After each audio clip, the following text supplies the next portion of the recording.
rest easy, you're gonna be fine. You know where you came from. Welcome to the Simple Questions Podcast. I'm your host, Dylan Carnahan. You're listening to Good Times by Nicole Springer. Nicole is an award-winning, critically acclaimed vocalist, songwriter, and instrumentalist from Kansas City. Her music, written as a means of healing, is a passion-filled vocal showcase.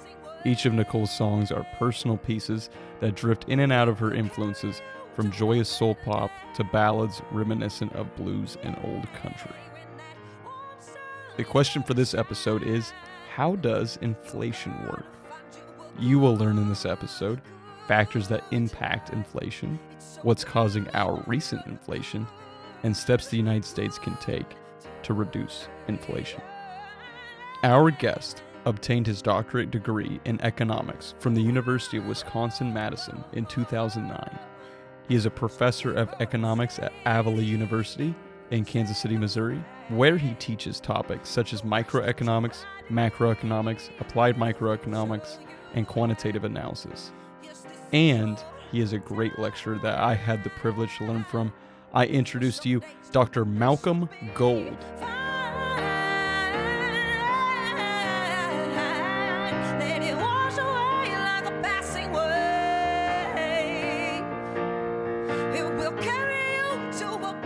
Dr. Gold, being that I have been a student of yours and have been in various classes that you have taught, through your lectures, I've heard bits and pieces about your personal life. And let's go back to before you were Professor Malcolm Gold. What made you want to become an economics professor? Before I became a professor, I really didn't even know what an economics professor was, because when I was young, I grew up in such a small town, I didn't even know economics was a discipline or was a field of study. I just was curious about problem solving and liked math. And then, as an undergraduate, it was kind of a last minute, what am I going to do with my life? And so I started looking at different jobs in grad school and finally took one of those personality tests that I forced you to take in microeconomics.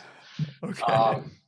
To actually think about, what might you be good at? And one of the things was econometrics, which was just statistics of economics, but I only taken one economics class at the time and I didn't really understand it very well. So I looked into grad school for economics and got my master's in economics and finance at Baylor University back in turn of the millennium, and worked in economic and financial litigation consulting for a little bit over a year, and decided I actually liked it enough that I wanted to pursue it as a career. I love the research aspect of it. I like answering tough questions. Kind of my own curiosity before I even knew what economics was kind of how does everything work? How are we all connected? And how can you make things better? And then after that, I went to grad school at University of Wisconsin-Madison, finished up my PhD, and then I've been teaching since. Wow, so you kind of just had, it wasn't a calling from the get-go. You had these natural inclinations, and then you found something that fit them. Yeah, and in fact, many of your classmates, maybe from your year or even previous or years afterwards, kind of heard this story. But part of what worked for me going to grad school in economics is I already thought like an economist before I even knew what an economist was. And I always took that as more of a serendipitous chance of finding the right fit at the right time. So that it was easy for me, it was curious for me, and it was something that was fulfilling. And oftentimes when we're thinking about what are you going to do with your life and for a career and for a job, that's almost as important as the wage, because you want to pay your bills, but at the same time, you want to find that happiness level that comes with it. And of course, economists have went through and put dollar value to how much each of those things measure. But that's kind of the reason that I had you go through that whole process of, what are you curious about? What are your strengths? What are the different possibilities? Because the sooner you can figure that out, the better and more fulfilling your life might be than if you wait until just happenstance finds you in the right spot at the right time. Yeah, no, I think, finding an environment that's conducive to your strengths, That's the name of the game, and that requires a little bit of emotional awareness and kind of some retrospect to kind of find that. Absolutely. And then that entire awareness of yourself and how you fit in with everyone else, I think is a constant struggle because the world always changes. But knowing the more about yourself and what opportunities are out there, I think the more fulfilling it can be. Yeah, and bringing up opportunities. So as you kind of got your graduate degree and you progressed through your education, how did your career as an economics professor begin? How did you get to that point? Well, when you finish up your PhD, you're going into the job market search. And within the economics profession, it's a very structured, annualized search where most of the jobs are going to be posted in the fall. There's a huge American Economic Association meeting at the end of December, beginning of January, where there's this massive job search. And this includes federal government jobs, private equity jobs, private consulting jobs, even the private industry jobs, and mostly academic jobs. And so it's very coordinated to overlap when everyone's getting close to being done with their professional degrees in the PhD, so that you're interviewing in January and February, potentially in March. You have job offers, oftentimes contingent on completion of your degree or maybe this window. And I came out in 2019. When did 2009? And this was kind of right at the end of the Great Recession. And so many of the state schools and budget shortfalls that were coming through from 2008 after the second year of the Great Recession really hit largely. And I had two young kids. And so when I went into grad school, I was thinking I was going to do research and love this and thinking about nonprofit think tanks and public policy. And then all of a sudden I had kids and my priorities kind of changed. And I said, hey, I need to be a dad. I didn't want to work more than about 60 hours a week. And I knew that people that were working in those research jobs were oftentimes 70, 80 hours a week. And as competitive as it was, you had to be kind of careful not to tell people that you didn't want to work 70 hours a week, because that meant that they weren't willing to talk to you because you weren't someone that was going to be around long term. And it kind of worked out that, being a teacher gave me the lifestyle of what I was looking for my family and my family goals and life goals, and use the resources and the skills that I have. Mm-hmm. But that was a really big change during grad school. In fact, I didn't go into grad school thinking I was going to become a professor. It was instead, my wife was very patient, and she would sometimes listen to my research ideas and conversations, and I love that aspect of it. But I love being a dad more, and so I'd much rather fail in a profession and be successful as a parent rather than risk the other one. And since I'm a very risk averse individual, I'm like, hey, I can become a teacher. And then after that, it's just a whole bunch of reading, a whole bunch of conversations, try to figure out how to become a better teacher and staying current so that you can make economics relevant in the classroom. And if I'm not mistaken, I just heard you name drop risk aversion. Now, I know that's a vocab word for economics, but I think we could transition to another vocab word, so to speak, here, which is, what is inflation?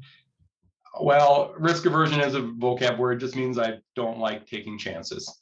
For anyone that doesn't want to look it up, inflation is a huge macroeconomic term, and inflation is generally the overall change of that average price level. So when we hear the average change of the price level, is there tends to kind of be a negative connotation with that. Is inflation a good thing or a bad thing? Well, it's both. And part of it, and you're going to hear this a lot from me because economists usually say it depends on the situation. Okay. Yeah, a little bit of inflation is probably good compared to no inflation or negative inflation, or what should we call deflation. So if prices drop, it's a really bad situation. So we actually want, from the economic perspective, for the macro economy to make things work better, we want prices to increase just a little bit. What we don't want is for prices to rise so much that it causes some of these massive concerns.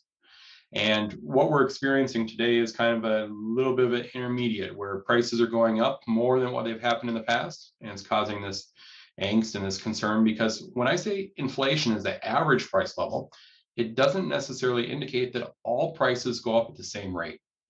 Some prices are going to go up very quickly. Some might actually even go down. But inflation is a macro, large scale concept that's going to say what's the average price. So if you look at your entire expenditure as a consumer, how much do you have to spend this year compared to last year for the same standard of living and all the things that you buy? Interesting. And when we focus kind of on the consumer, I know we get terms thrown in there like CPI. And can you kind of explain what that is and what that tells us? Yeah, we actually have two different measures that are used often to measure inflation. The one that you hear about on a more regular basis is what's referred to as the Consumer Price Index, or the CPI. It's measured by the Bureau of Labor Statistics, and it's a measure of the average expenditure for out-of-pocket expenses for the urban consumer in the United States. So the average urban consumer actually will buy a ton of different items, but the Bureau of Labor Statistics will go through and look at the consumer expenditure survey to figure out how much of each of the items you buy to weight it. So we know roughly that you're going to buy a lot more chicken than you're going to buy caviar.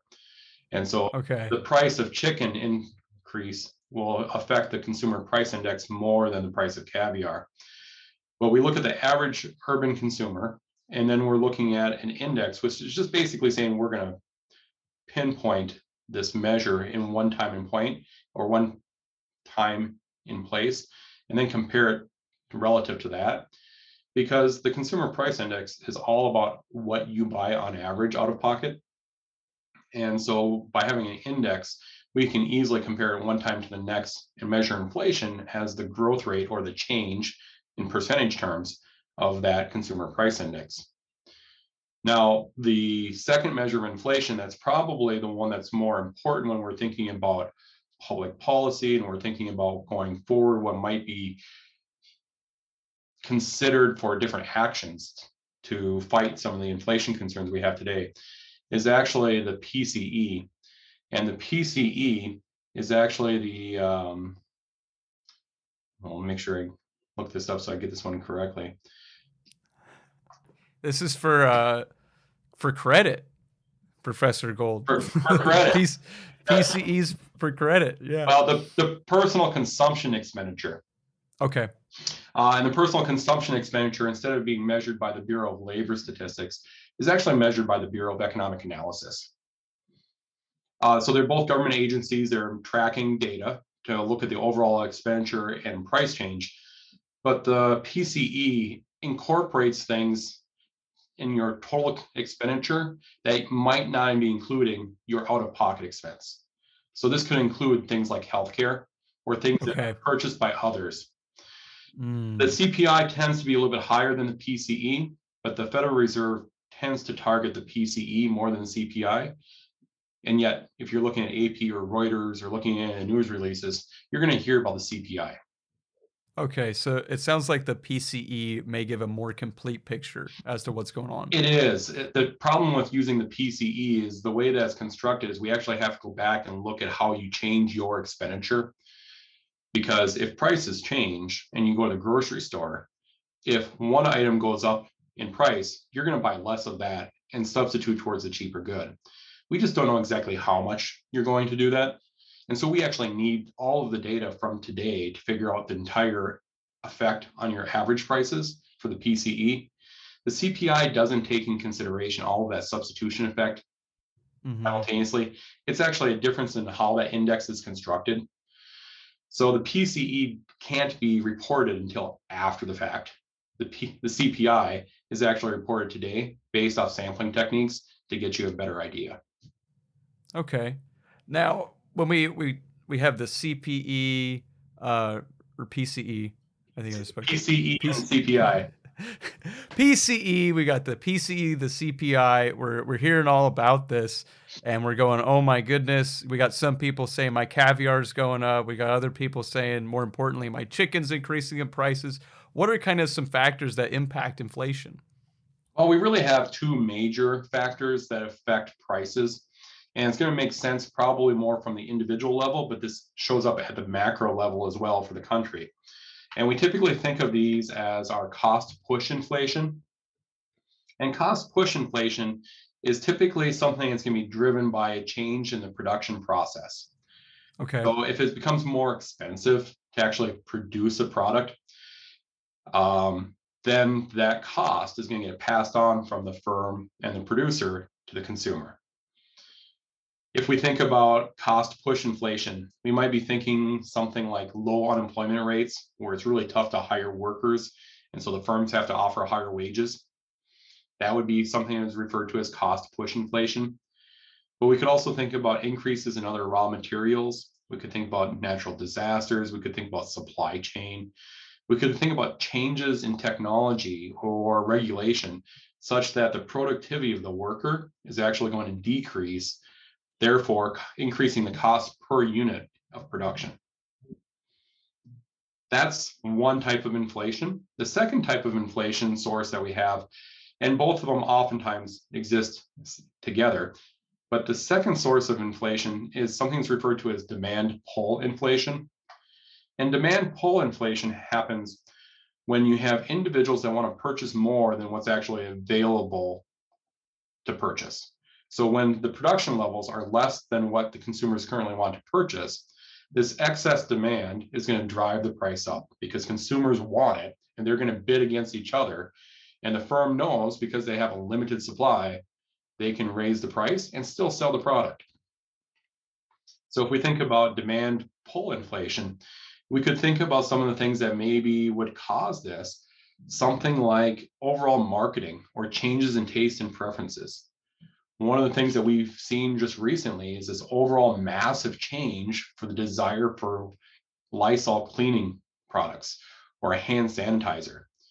It was just a huge change in the marketing and the preferences for this, and the demand far exceeded any of the production capacities. And so the prices for these products just skyrocketed.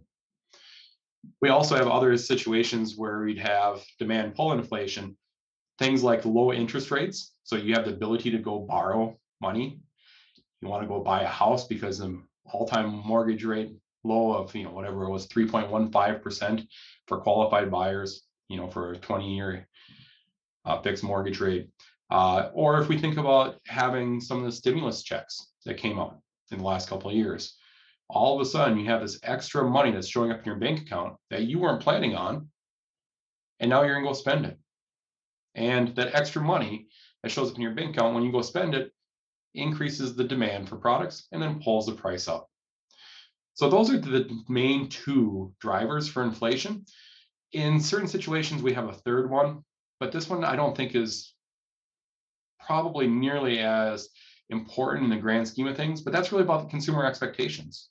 So if we expect prices to go up, the self-fulfilling prophecy of a market-based system is that prices will go up because we're going to go buy more today, which is that demand pull inflation, and consumers are going to have this same effect as the producers because the producers are expecting the price to go up. So therefore, they're going to be buying up more of their resources along the way to increase their production. And both this is going to be the cost push, demand pull inflation, and it's going to be a self-fulfilling prophecy. So it's really critical when we think about what is going on. If everyone believes that we're going to have 10% or 15% inflation, we're probably going to have that. That expectation is going to end up, it's going to create a reality. It is. Absolutely. I like what we had talked about earlier about, that referencing point and prepping yourself ahead of time. It really comes down to the idea of expectations. Because one of the crazy things we have in economics is this idea of how people make decisions. And we know from a psychological perspective, that reference point matters and it changes our behavior. Mm-hmm. Now, we have kind of these drivers and instances that can, impact inflation. Say we talked earlier that we want some inflation. You said that earlier. And say it's getting to an uncomfortable level. How can we reduce that inflation? Well, there's a couple of major policies in macroeconomics. They kind of come back to this idea that perhaps the government and the Federal Reserve and the central bank can actually influence the economy and influence prices. And so from the individual level, there's a lot of things that we could do to change the price for an individual product. But at the macro level, to change the aggregate price level, those are probably not going to make the same impacts as much as the fiscal and monetary policy. So when we think about fiscal and monetary policy, we have two different directions, sometimes referred to as contractionary policy, where we're going to try to slow down the economy, fight inflation, oftentimes at the expense of increasing unemployment and slowing down the economic growth of GDP. Then we have expansionary policy. And expansionary policy is where we're trying to increase GDP, lower unemployment at the risk of accepting higher levels of inflation. So in a moment like we are today, where we have higher inflation, low unemployment, and economic growth that's a lot faster than what was predicted, the federal government and the Federal Reserve are considering contractionary policy. For the Federal Reserve, they're in charge of money supply as well as the interest rates. And so if you've been listening to what's going on with the Federal Reserve, the Federal Open Market Committee has come out and very explicitly said, we're going to raise the interest rates. We're going to increase the discount rate. We're going to increase the overall cost of borrowing money. And if we increase the cost of borrowing money, it has a couple of effects. The first one is that individuals aren't going to want to spend as much. The opportunity cost of spending today increases because now you have a higher return on your investments than you can save. The second thing is that the firms that want to invest are going to actually have to pay a higher interest rate as well to borrow money. And so the number of projects that are going to have a profitable return on investment are going to decrease. And so it's going to slow down the economy by having a higher interest rate. And by slowing down the economy, we're going to decrease that demand, which is going to have a slower pressure on our inflation. So that would be one method in which we could slow the inflationary concerns using monetary policy. The second type of policy that we could actually use for contractionary policy is actually referred to as fiscal policy. And this is where it's coming out of the executive and legislative branch, looking at government expenditure and taxation. If we're thinking about that demand inflation that we talked about earlier, if you had that stimulus check that showed up in your bank account, you went and spent it. But if we wanted to slow the economy, the federal government could actually impose a tax. If we increase taxes so that you have less money in your bank account, you're going to spend less. And as you spend less, there's going to be less inflationary pressures. Yes, it's probably going to slow down the economy. We're not going to produce as much because we're not going to be buying as much. But at the same time, it's going to fight that inflationary pressures that we were talking about that we're experiencing today. So in layman's terms, in that instance for fiscal policy, you're saying, that stimulus check, people are now going to spend that money, right? And then that's going to increase that demand, which is then going to increase the price of things and create the inflation. So you're saying in instances, the government might actually tax people so that they, decrease that demand. Absolutely. And I use the example of the stimulus checks because those are the ones that typically show up immediately to the consumer, to the person that's probably listening. But fiscal policy actually has a second option as well, and that's the government spending. So government infrastructure bills or the government spending on on military or on education, any of the large items, that money will get them passed through the economy. It just doesn't immediately show up in your bank account as a consumer. So it's an indirect thing. So like Eisenhower's highway kind of infrastructure. Now we're employing lots of people, right? So we're not directly putting money in the hands of Americans, but we are, say, employing them through government programs. Absolutely. And fiscal policy actually includes both government spending and taxation. And so if we're trying to slow down the economy and try to fight inflation, the federal government could actually say, let's spend less money or increase taxes. And either one of those would slow down the economy. Those are kind of some of the levers to pull. Now, I guess, who benefits from inflation? Are there some instances that firms or people are say, for or against some of these monetary and fiscal policies? Well, there's absolutely winners and losers from unexpected inflation. What's not clear whether there's actually winners and losers from expected inflation. So what we want to separate here is when inflation is high, that by itself isn't going to guarantee that this is a good or a bad thing if you were expecting this inflation. Because if you were expecting high inflation, you probably went into a job with the expectation that your wages were going to go up by the same rate. And if you didn't have that in your contract, you probably were planning on leaving and looking for another job because you expected this inflation. Mm-hmm. Now, if we expected inflation, there are some individuals that are going to be still harmed from it. But the number of people that are going to be harmed is significantly less than if we think about unexpected inflation.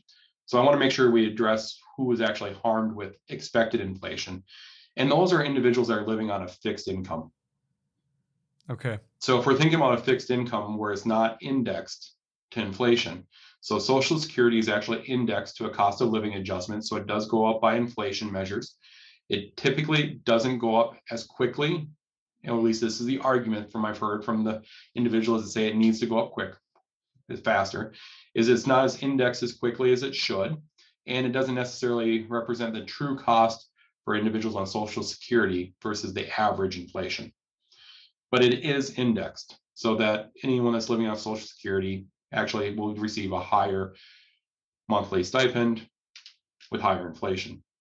But if you're living off of a fixed income, or if you're living off an annuity, where you're not relying off of Social Security and you have a fixed payment coming out every year, inflation is going to harm you because you have a fixed amount of money that's going to show up in your bank account or that you're withdrawing, but your purchasing power isn't going to go as far and you're not going to be able to purchase as many items as before. And so that's really the big fear about inflation, is that your standard of living, your quality of life, and what you're purchasing has decreased. Now, if we go back to this question that you started with, which is who's harmed from inflation and what's the benefits and costs from this, we really are also thinking about unexpected inflation, because perhaps the thing that shows up most with inflation is this arbitrary redistribution of wealth from borrowers and lenders when you have unexpected inflation. If you just went and refinanced your house 2 years ago and locked in a 20-year mortgage rate of 3.5% nominal interest rate, and today find that the inflation rate's around 7%, you're saving 3.5% a year if your house is going up by 7%. And most housing is inflation indexed. I mean, that's one of the ways in which you can avoid the concerns of inflation, is buy physical assets that the prices are going up the same rate of all the aggregate price levels. So you're paying roughly 3.5% less each year to buy a house because you locked in a nominal interest rate of 3.5%, where the inflation was arguably at the time, going to be relatively low, 1%. But now all of a sudden we find the inflation be expectedly high, and anyone that was a lender at a fixed interest rate is losing money. Anyone that's a borrower at a fixed interest rate when you have unexpected inflation is a major winner. And because you're able to use that inflated dollars. Absolutely. And then so you're benefiting from that, being that it's fixed, right? Yeah. So you take out a massive loan and you're paying a 3.5% interest rate on it, but the thing that you've purchased is going up 7% every year. So if you do nothing other than pay the bare minimum at the end of this, sell this, and you're making 3.5% above and beyond the borrowing the money. And that's not even taking in factor the risk factor in there for the bank that's willing to actually lend it out to you for a mortgage. But the same thing actually comes true for anyone that's issuing a long-term bond. So if you had a situation or a general obligation bond for a municipal bond, anyone that was holding a 10-year or 15 or 20-year municipal bond, holding it to maturity, when you have unexpected inflation, they can't sell that right now. They can hang on to it until maturity and guarantee that 5% rate of return or 5.5% rate of return. But if they were going to sell it today, they would take a massive loss, because with the higher rate of inflation, they're going to have to sell it at a huge discount to get someone else that's willing to buy it and invest with that risk today.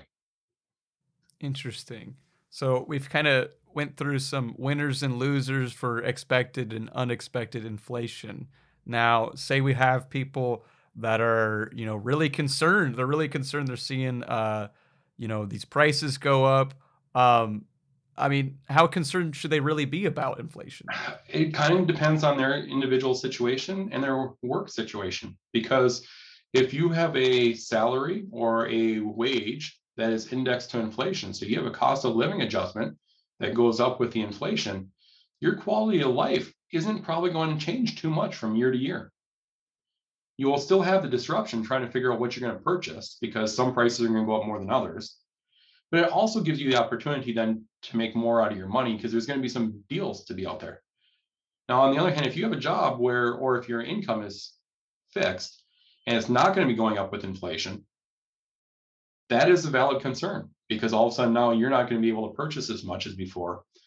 And if you're saving a bunch of money, especially if you're not putting into something that's going to be relatively indexed with inflation, that's a concern too because your nest egg just dwindled quite a bit in purchasing power. Hmm. So again, kind of go back. It depends on the situation you find yourself in, It right? does. And I kind of warned anyone listening to this that you're going to get a lot of those answers. That was our running joke. What's a good economist?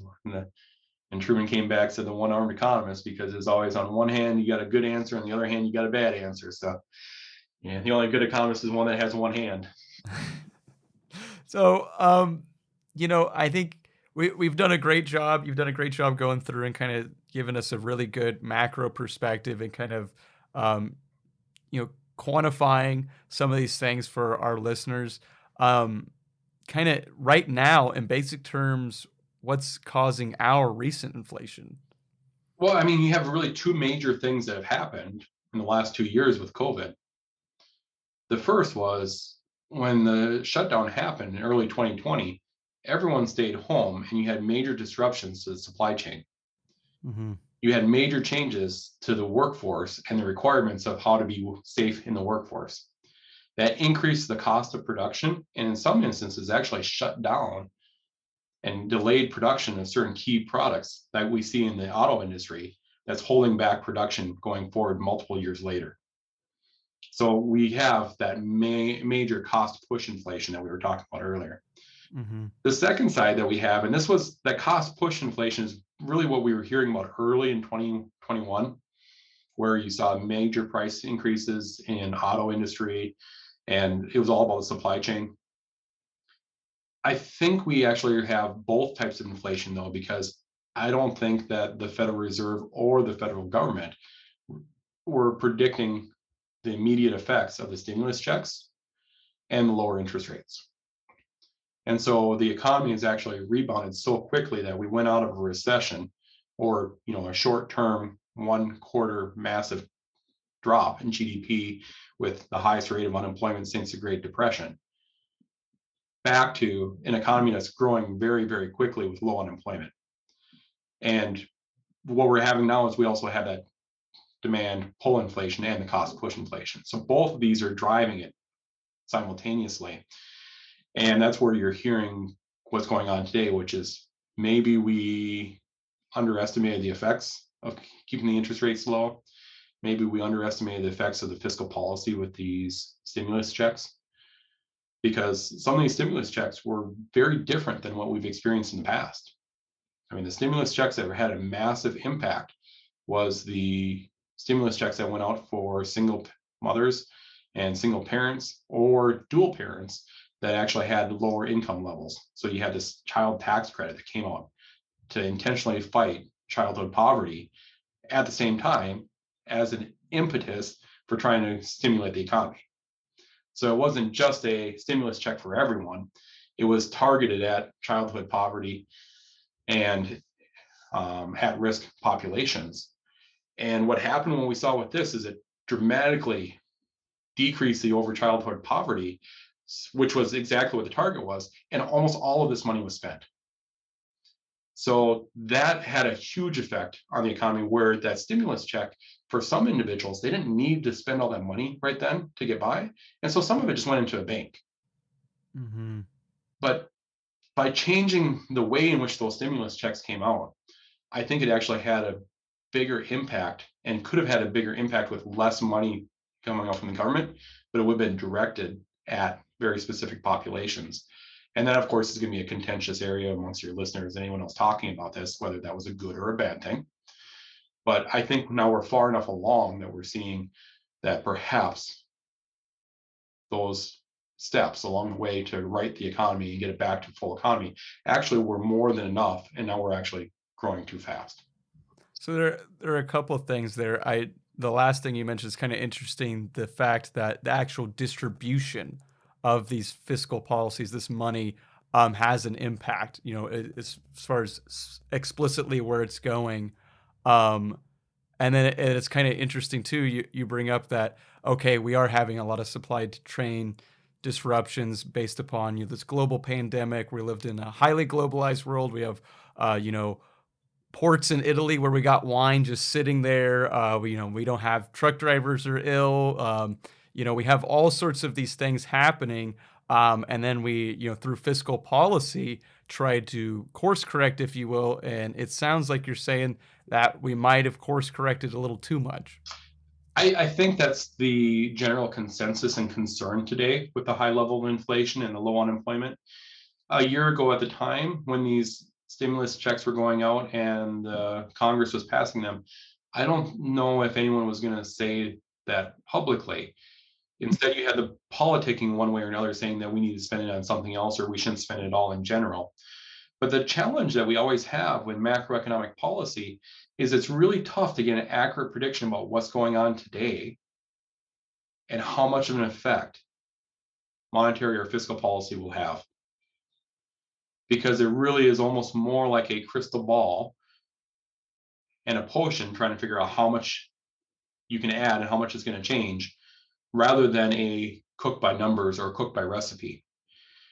Because if you're a person where you really like knowing the equal sign in everything and balancing everything out, policy is really tough. You have winners, you have losers, and there's going to be a whole bunch of massaging along the way because those effects aren't as crystal clear one for one.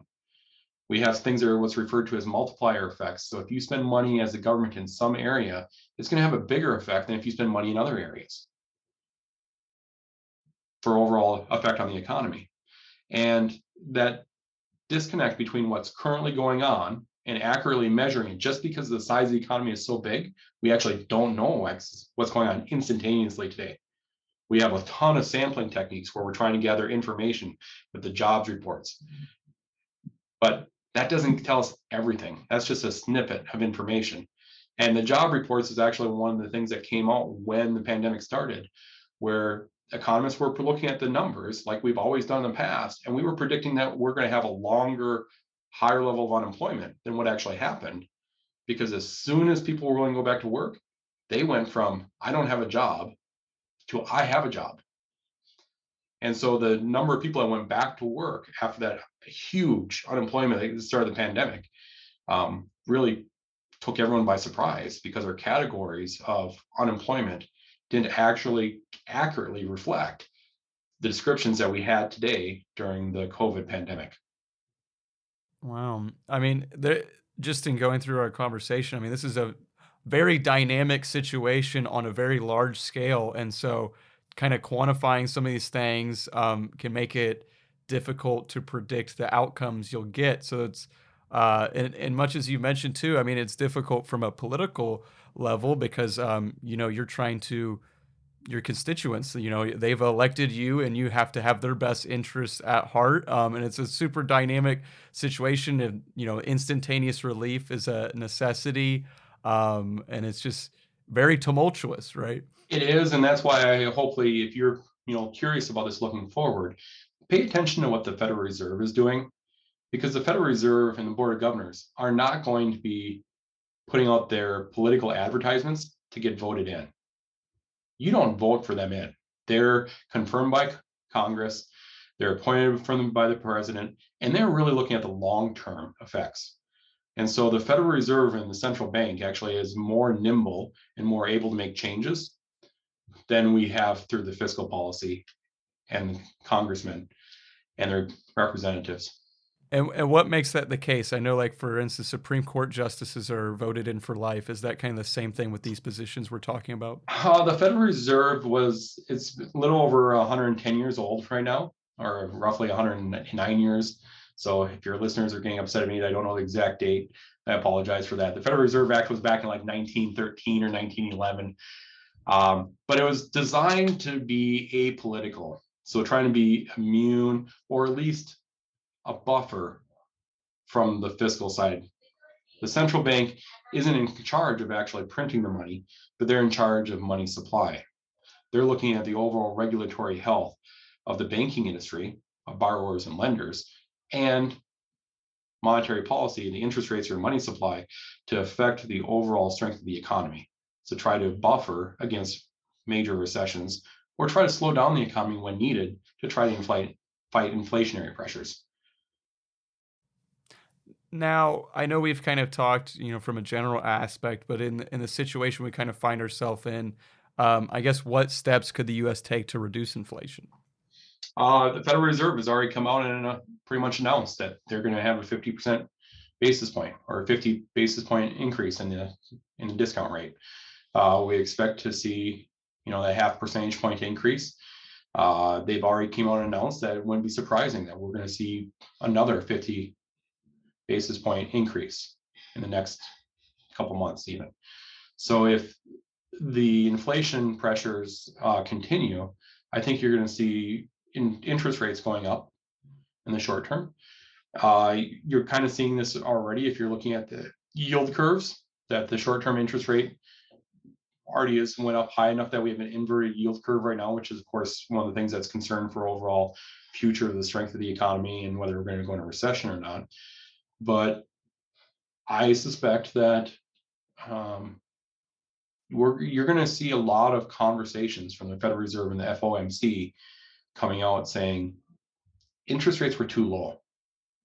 And not only were they too low, they were too low for too long of a time period. And so the interest rates are going up. And at the same time, the Federal Reserve is also liquidating some of the assets they have on the books, which was the quantitative easing and that you heard about during the Great Recession. And then they extended again during COVID, where they bought some different assets. They're going to liquidate some of that. They're not going to keep it on their books, so that they're going to increase the amount of assets that are in circulation by decreasing the amount of money. So they're going to be slowing down the economy. And you're going to have lots of pundits, whether you're looking at all the different Federal Reserve presidents from the different regional banks, or if you're looking at actually anything coming out of FOMC, you're going to see a lot of this conversation about what's the right level of increasing the interest rates so that we don't truly just tank the economy and go into a recession because of this, but how do we slow down the economy so that inflation can persist at 6-7% for a year or two? That's okay. What we don't want to go is from 8% up to 10%, or 8% up to 12%. What we don't want to see is from 8% down to 3% at the risk of causing a recession. And so we're trying to figure out how do we slow down the economy slowly. And the Federal Reserve has already been on the forefront from this. I'd be surprised to see much of anything coming from the fiscal policy side, but I expect to see a lot from the monetary policy. They're trying to find a good balance, and you bring up easing, right? Yes. We don't want too drastic of a jump.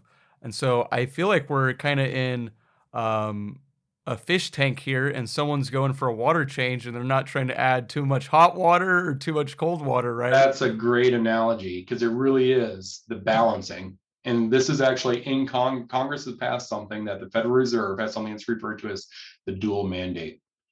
The Federal Reserve, as the central bank of the United States, has to control money supply and interest rates to maintain full employment and stable prices. And yet we've already talked about, to get employment down, you're risking inflation. And to keep inflation down, you're risking high unemployment. And so it really is this balancing act between the two of them that are opposing forces. Now, Malcolm, Professor Gold, Dr. Gold, if our listeners, they're sitting here, they're going, I really find this interesting, or say they've gone and taken a personality test and they're like, man, this might be conducive to my strengths, where can people learn more about economics? So the American Economic Association is the professional association for economists. It's primarily focused on professional degrees, but there's a lot focused on undergraduates as well as for individuals that like jobs. They're not actually requiring a bachelor's degree or professional degree. And so the website is just www.aea, American Economic Association.org. Dr. Gold, I want to say thank you for, you're an educator. I've had multiple classes with you, as well as I've had numerous peers that have been in your classes. So I think time is one of the most valuable things we each have. And so I want to thank you for the time you spend educating others and for your time today. Well, it was a pleasure having you in class, and it's a pleasure talking with you today. Thanks for the invite. Just losing your grip on the past is nowhere near you. Yeah, you've got time. You can leave it all behind. Oh, let it wash away like a passing wave. That wraps up our conversation with Dr. Malcolm Gold. We talked about fiscal policy, monetary policy, and what the U.S. can do to combat our inflation. Much as Dr. Gold mentioned, you can go to the American Economic Association to further dive into the concepts discussed in this episode. Do not forget to listen to Nicole Springer's music on Apple Music or Spotify, and go to NicoleSpringerSings.com to check out more of her work and what she has going on. She's too talented for us not to support her and her music, so go ahead and please give her a follow, give her a listen, and support her music. And lastly, subscribe to the Simple Questions podcast to get notified when our latest episodes are released. Thank you for listening, and remember to keep asking questions. It will carry you to a better day. When that home sun is gonna shine, you're gonna find you a good time. It's so good.